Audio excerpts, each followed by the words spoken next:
हंसी आ रही है कि 100 करोड़ हिंदुओं के देश में संत प्रताड़ित होता है। ये चुल्लू भर पानी में डूब मरने जैसी बात है। आप अपना हौसला बढ़ाइए, आप किसी से भीख मत मांगिए कि वो आएंगे हमारे आगे चलेंगे हम पीछे चलेंगे। अरे आप आगे चलिए, आपके पीछे वो आएंगे। नमस्कार दोस्तों, मैं हूं रूपेश। जनमंच में आपका स्वागत है। नमस्कार दोस्तों, मैं हूं नरेश और जनमंच के इस कार्यक्रम में आप सभी का स्वागत करते हैं। नरेश जी, यहाँ पर एक सबसे अहम सवाल हम देख लेते हैं। सबसे अहम मुद्दा, आप लोग यहाँ पर बैठे हुए हैं, जनसभा बैठी हुई है। बड़ा दुख होता है। हम सब जानते हैं संत आसाराम जी बापू के ऊपर अत्याचार हो रहा है। इस देश में कम से कम 20,000 ऐसे संगठन हैं जो ज़मीनी लेवल में वर्क करते हैं, हिंदुत्व के नाम पर रोटियां खाते हैं। संत आसाराम जी बापू का प्रकरण भी उनको मालूम है। ये वही विश्व हिंदू परिषद है जिस विश्व हिंदू परिषद में माननीय अशोक सिंघल जी अपने अंतिम चरण में भी, अंतिम चरण की बात कर रहा हूँ, वहाँ जोधपुर गए और उन्होंने अंतिम चरण में बोला कि आज संत आसाराम जी बापू के ऊपर अत्याचार हो रहा है। ये मेरा सबसे बड़ा सपना था जो पूरा नहीं हो पाया, मैं उनके लिए कर नहीं पाया।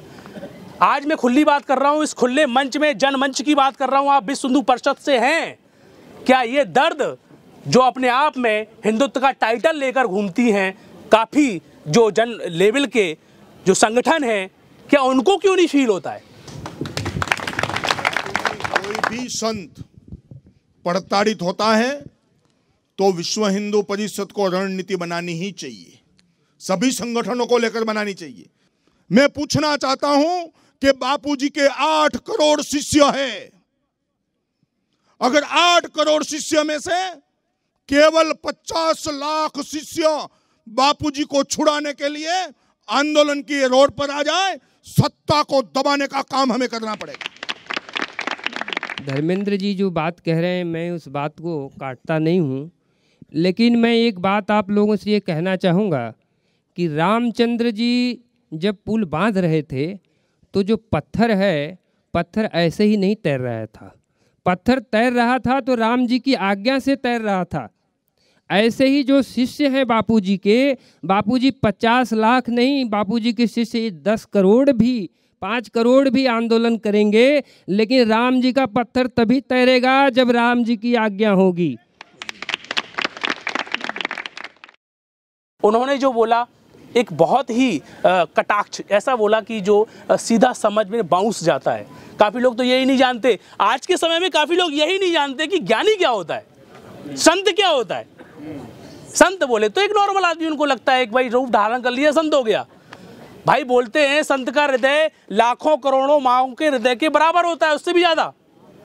अब यहाँ सवाल ये आ जाता है, माननीय अशोक सिंघल जी ने भी कई बार बोला, आप बोलिए ईंट से ईंट बजा देंगे, लेकिन दिक्कत ये आ जाती है अब जहाँ पर जो तंत्र है वो लठ लेके खड़ा हुआ है, बापू का सब्जेक्ट सुनना नहीं चाहता है। ऐसे वक्त में भी वर्क करना है, ये एक बहुत बड़ा दायित्व है। अब आप इसको बताइए कि अब इसमें क्या।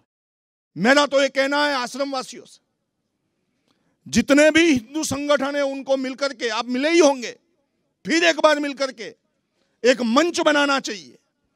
आसाराम बापू तो क्या, जोखी झोपड़ी में बैठने वाला संत भी हमारी ताकत है। छोटे से छोटे संत पर भी कुछ नहीं होना चाहिए। ये ताकत हमें जनता में जागृति ला करके खड़ी करनी होगी। ये लीला नहीं है, बापूजी पर अत्याचार है, सनातन धरोहर पर अत्याचार है। मैं आपको इस मंच से खातरी देना चाहता हूं, अगर साधक, बंधु और आश्रम बापूजी को जेल के बाहर निकालने के लिए कोई कड़ा कदम उठाएगा, विश्व हिंदू परिषद सत्सन्मान रोड पर आने के लिए तैयार है। और ये 9 साल से जो प्रकरण चल रहा है, काफ़ी लोग सवाल जवाब कर रहे हैं, तो क्या राजेश जी ये सिलसिला यूं ही चलता रहेगा और एक संत आसानी से पिसते रहेंगे? 1840 में जब लॉर्ड मैकाले आईपीसी जो सारी धाराएं बना रहा था, तो उसने कहा कि मैं ऐसा जो है कि कानून बना के जा रहा हूं कि आने वाले समय में लोगों को न्याय कभी नहीं मिलेगा।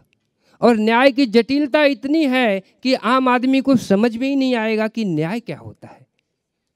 इसलिए अगर आप कुछ कर सकते हैं तो मैं एक उपाय बताता हूं कि क्या कर सकते हैं। आप गुरुदेव ने जो इतना सेवा कार्य किया है और बापूजी को आप निर्दोष मानते हैं 100%, तो उस बात को समाज में रखने का एक मैं उपाय बताता हूँ आप लोगों को। होना ये चाहिए, कश्मीर से कन्याकुमारी तक लेकर के जितने जगह हैं, आप एक रन फॉर बापू यात्रा निकालिए कश्मीर से कन्याकुमारी तक, और वो डेली चलनी चाहिए। और दूसरी बात है, हम प्रॉपर जहाँ पर हैं जगह पे, हम सोसाइटी में हैं, समाज में हैं, हम 10 लोग ही हैं, तो हम आगे एक मशाल लेकर के पीछे बापूजी की यात्रा लेकर के निकालिए। आप छुपिए मत कि हम बापूजी के शिष्य हैं, बताइए, और बापूजी का मधुर मधुर नाम बजाइए और अपना संदेश दीजिए कि बापूजी निर्दोष हैं। और गली गली में हर हफ्ते ये निकालना चाहिए और महीने में हर जिले में निकालना चाहिए पूरे इकट्ठा होकर के। इसके बाद हर 3 महीने में आप राज्य में निकालिए। एक देखिए बहुत बड़ा आंदोलन, जैसे धर्मेंद्र जी बोल रहे हैं ना, एक बहुत बड़ा आंदोलन खड़ा हो जाएगा। वॉल स्ट्रीट आंदोलन था, एक जमीन का मुद्दा था, ऐसे ही आंदोलन उन्होंने किया। वॉल स्ट्रीट आंदोलन वो पूरा 150 देशों में फैल गया था, एक देश में नहीं 150 देशों में फैल गया था। वो 3000 स्क्वायर फीट का मामला था जमीन का, वो प्रशासन को हिला के रख दिया। इसलिए ऐसा कर सकते हैं हम लोग, सोसाइटी में करिए, अपने जो है कि ब्लॉक में करिए, जिला में करिए, हर हफ्ते करिए, महीने में करिए, हर 3 महीने में राज्य में करिए, रिजल्ट आएगा। हमें करना क्या, हमें करना यही है कि हमें अपनी बात को समाज तक पहुंचाना है, बापूजी के साहित्य को बताना है, निर्दोषता को बताना। इतना तो हम कर सकते हैं कि नहीं कर सकते हैं। एक बात मैं यहाँ पर समय लूँगा, यहाँ से थोड़ी दूरी पे है, 150 किलोमीटर होगा, मोड़ासा स्थान है। वहाँ पे 700 साल पहले देवायत पंडित जी हो गए, ब्रह्मज्ञानी संत हो गए। उन्होंने लिखा, जति सतीनी साबरमती थसे सुराना संग्राम, कायम कलिंगा ने मार से नकड़ंग धर से नाम। साबरमती के किनारे एक यति होंगे, सती के साथ होंगे, वो कलयुग को मार डालेंगे और उनका नाम रखा जाएगा निष्कलंक। बोलो निष्कलंक भगवान की। आने वाले समय में इसी निष्कलंक भगवान का पूरे विश्व में मंदिर होगा। इसलिए आप किसी मृग मरीचिका में मत रहिए। आपको बापूजी ने जो छात्र बल दिया है, जो जप की नियम निष्ठा दी है, आप उसको बढ़ाइए, आप अपना हौसला बढ़ाइए। आप किसी से भीख मत मांगिए कि वो आएंगे हमारे आगे चलेंगे, हम पीछे चलेंगे। अरे आप आगे चलिए, आपके पीछे वो आएंगे। आप किसी को क्यों सोचते हैं कि वो आग संगठन आए, वो संगठन आए। आप में छात्र बल बापूजी ने दिया है, जो ज्योति जी है, ज्योति जलाई है बापूजी ने, उसको आप प्रज्वलित करिए। आप अपने आप में कम क्यों मानते हैं अपने आप को कि हमें वो संगठन चाहिए, वो संगठन चाहिए। आप बापूजी का एक शिष्य अपने आप में बहुत बड़ा संगठन है, मैं ऐसा मानता हूँ। इसलिए आप लोग अपने छात्र बल को बढ़ाइए और ये पूरे देश में इस तरीके का कार्यक्रम करिए, ये इसको कोई रोक नहीं सकता। अर्जुन खुल लड़े, हनुमान जी, भीषण जी, एक गीधराज जटायु रावण से जूझ गया। रावण दिग्विजय था, तीनों लोकों में शासन था उसका। और एक पक्षी परहित से उसने कौन सी गति पाई, भगवान के धाम गया वो, चारों धाम। तो ये परहित है, मर जाएंगे, शरीर तो छूटना है। तो मरने के लिए नहीं कह रहे हैं आपसे मरे ना घर पर छूटे, वैसे भी छूट जाएगा। तो संत के लिए हम त्याग करें तो इंजन तो हो। जनता में से कुछ लोगों के सवाल हैं, कुछ पूछना चाहते हैं आपसे, तो हरिओम जी। मेरा सवाल है कि हमारे यहाँ पे अभी 9 साल से देखो बापूजी पे इतना बड़ा अत्याचार हो रहा है। बहुत सारे लोगों के इस बीच में, जैसे तेजपाल है, तरुण जी, वो बाहर आ गए। उन्होंने भी कबूल किया था कि मैंने गलती की है। जब उन्होंने कबूल किया था तब उन्होंने संन्यास ले लिया था अपने पत्रकारिता से। तो जो ऐसे कबूल करता है उसको भी आज बेल मिल जाती है। आज 9 साल हो गए, सारा पे रोल नहीं मिल सकता है बापूजी को। ऐसा आपने पूछा है कि तरुण तेजपाल जी को जमानत मिल गई, औरों को भी जमानत मिल गई है, लेकिन बापू को क्यों नहीं? इस केस में आप देखें तो वो तो मान के चलो उनके रिश्तेदार लगते हैं, उनसे उनका घनिष्ठ का संबंध होता है। दूसरा, उनके संगठन का दबाव होता है। और मैं 100% राजेश जी की बात से सहमत हूँ। हम अपनी बात लोकतांत्रिक तरीके से रखें। हम समाज में जागृति लाएं। जब जागृति लाएंगे, हमारा ये धीरे धीरे करके गांव से लेकर तहसील से लेकर अपने शहर तक आगे पहुंचेंगे, तो इससे हमारे पीछे जब हम खड़े हो जाएंगे तो हमारी लाइन भी बढ़ती चली जाएगी। जब हम खड़े हो जाएंगे तो हमारे पीछे सब चलने के लिए तैयार हो जाएंगे। मुझे नहीं पता कि आप लोग मतलब क्यों बात नहीं कर रहे। जिनको बिठाया वही आज विरोध है। मतलब मैं तो बोलूँगी नाम नरेंद्र मोदी का, उसका ही बात कर रहे हो ना आप, तो फिर आप लोग नाम क्यों नहीं ले रहे उसका? वो बोल रहे कि गद्दी में बिठाओ, पर नाम बोलो ना नरेंद्र मोदी। वो कुछ क्यों नहीं कर रहे? वो अभी चीन के जब वो आते प्रमुख, वो आते उनको गीता देते, तो वो मतलब वो गीता ही देते रहेंगे, बापू को नहीं छुड़वाएंगे। मैं वो बोल रही हूँ कि मतलब वो अभी बापू के विरुद्ध हो गए।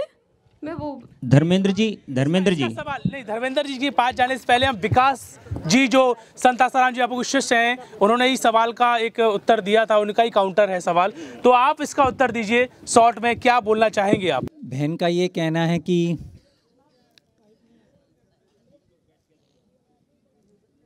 नरेंद्र भाई का नाम इन्होंने लिया कि उन्हीं के द्वारा, देखिए घटनाक्रम जो भी घटी है, जिस तरह से ये मीडिया ट्रायल हुआ है, उस मीडिया ट्रायल में बहुत से लोग भ्रमित हुए हैं और इस सच्चाई को हम सबको स्वीकार करना पड़ेगा कि सत्ता में आने के बाद जो कार्य उनको खुलकर करना चाहिए था, पूज्य बापूजी को जो न्याय दिलवाना चाहिए था, वो नहीं दिलवा पाए हैं। इस बात को, इस सच्चाई को हम सबको स्वीकार करना पड़ेगा। अब यहाँ पर एक सबसे अहम सवाल आता है, मैं बिल्कुल नया सवाल आपके सामने रखना चाहूँगा। भाई कांग्रेस की बात कर लें, हम किसी की पार्टी की बात कर लें, सब स्क्रिप्टेड काम करती है। आप देखिए संत आसाराम जी बापू का प्रकरण है, न्यू वर्ल्ड ऑर्डर की बात आ रही है, जो तमाम बातें स्पष्ट हो रही हैं। इस देश में बीन बीन के स्वाभिमानी लोगों को कैसे कैप्चर में साइड करके उनको ख़त्म करने का प्रयास किया जा रहा है। बहुत सारी बातें हैं। 1 साल आदमी कंफ्यूज रहता है, 2 साल कंफ्यूज रहता है, 5 साल कंफ्यूज रहता है, 9 साल बहुत बड़ा हो जाता है। तो आपको कहीं ऐसा ही लग रहा है धर्मेंद्र जी, ये काम पूरा स्क्रिप्टेड हो रहा है? मुझे तो भारी हंसी आ रही है कि 100 करोड़ हिंदुओं के देश में संत प्रताड़ित होता है। ये चुल्लू भर पानी में डूब मरने जैसी बात है। कहीं न कहीं हिंदू समाज की खामियों को हमें ढूंढना होगा और समाज के बीच में इस बात को लेकर जाना होगा। भगवान ने अर्जुन को कहा कि अर्जुन न दैन्यम न पलायनम, तू दीनहीन नहीं है, पलायनवादी मत बन। इसलिए हम भी इस देश के 100 करोड़ हिंदू, मैं अकेले बापूजी के शिष्यों की बात नहीं कर रहा हूं, सारे विश्व को शांति देने की ताकत हमारे में है। आज अकेले बापूजी नहीं, कई धर्म योद्धाओं को भी झूठे आरोप लगाकर जेल के पीछे धकेला गया है।